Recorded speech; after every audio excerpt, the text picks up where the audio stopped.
Hey everyone!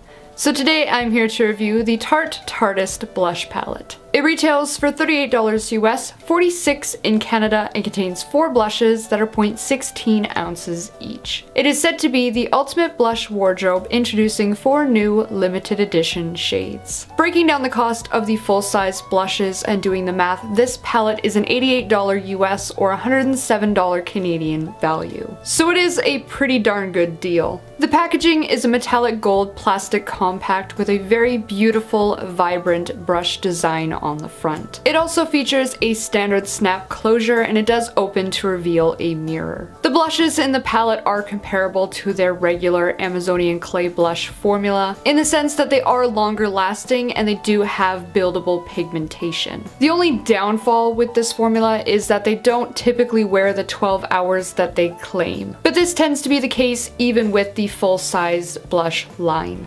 Live is a light to medium pink with hints of coral, warm undertones, and a satin finish. I found that the texture was quite dry and firm in the pan, but it blended out smoothly across the skin without looking powdery at all. It had mostly opaque pigmentation and it was buildable to a degree. Live lasted 8 hours before fading. And in comparison, Too Faced's How Deep Is Your Love was darker, warmer, and more red. Laugh is a medium to dark pink with hints of peach, warm undertones, and a frosted golden finish. This shade had excellent color payoff even once the product was blended into the skin. For this one especially, it was kind of more so a little product went quite a long way. The golden sheen was also noticeable and looked very soft on the skin and never emphasized the look of pores. Laugh lasted 9 hours before fading. In comparison, Clinique's Heather Pop was warmer and more purple toned, and Too Faced's Love Hangover was lighter and less shimmery.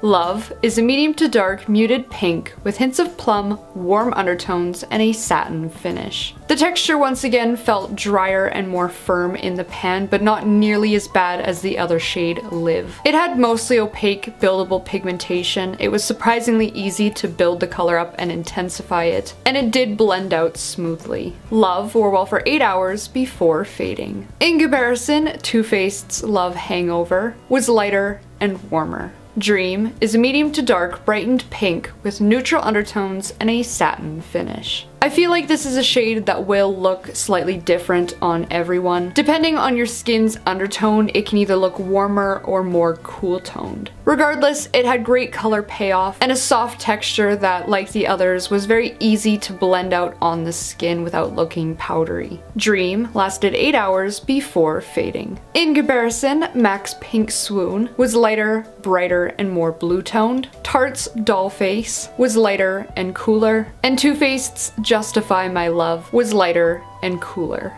So overall, this was a nice palette, but of course this is coming from somebody who is a fan of Tarte blushes. While this particular palette does focus more heavily on the warmer pink tones, I feel that it is fitting for summer, and I can see a lot of people reaching for it in the hotter months. Although it certainly would have been nice to see a wider variety of shades, like a plum or a nude in there, something like we've seen in their past palettes. The blushes in this palette do have a firmer texture in the pan, but overall they are nicely pigmented, and I actually found that I ended up using less than I thought I would have to, even though they are a little bit more sheer and do need that building. They're also easy to blend, and they are a longer lasting formula. So be sure to let me know in the comments below if you've tried this palette, if you want to, or just in general what your favorite shade of blush to wear in the summertime is. As always, don't forget to check out my blog for more details, photos, and swatches, as well as like, comment, and subscribe